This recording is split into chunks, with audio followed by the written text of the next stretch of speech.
ক্ষুধার্ত ফিলিস্তিনিদের জন্য ত্রাণবাহী জাহাজ ম্যাডলিন গাজায় প্রবেশ করতে দেয়নি ইসরায়েল। আন্তর্জাতিক জলসীমা থেকেই সেটি জব্দ করেছে দখলদার বাহিনী।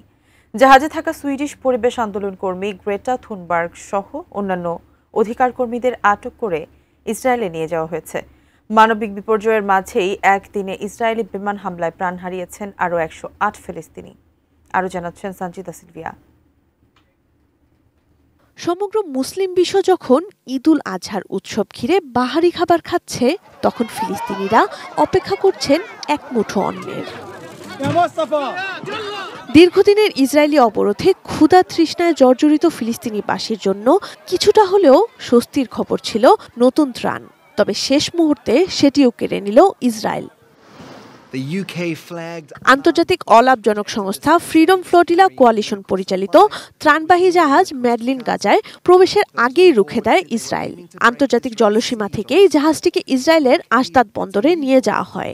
জাহাজটিকে সেলফি ইয়ট উল্লেখ করে ইসরায়েলের পররাষ্ট্র মন্ত্রণালয় লিখেছে, তারকাদের বহনকারী সেলফি ইয়টকে নিরাপদে ইসরায়েলের উপকূলের দিকে নেওয়া হচ্ছে।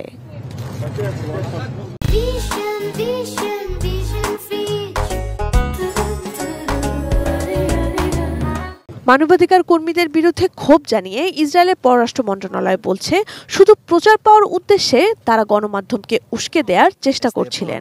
ইতালি থেকে ত্রাণ নিয়ে রওনা হওয়া জাহাজটিতে সুইডেনের পরিবেশ বিষয়ক আন্দোলন কর্মী গ্রেটা থুনবার্গ সহ মোট 12 মানবাধিকার কর্মী ছিলেন।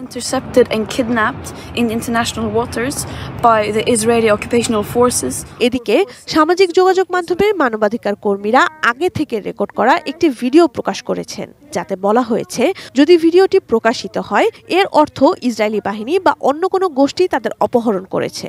জাহাজে থাকা ক্রুদের উদ্ধারে সরকারকে চাপ দিতে তারা নিজেদের অনুসারীদের প্রতি আহ্বান জানান। অন্যদিকে দক্ষিণ গাজার একটি হাসপাতালের নিচের একটি ভূগর্ভস্থ থেকে হামাসের সামরিক প্রধান মোহাম্মদ সিনওয়ারের মৃতদেহ উদ্ধারের দাবি করেছে ইসরায়েলি সেনাবাহিনী।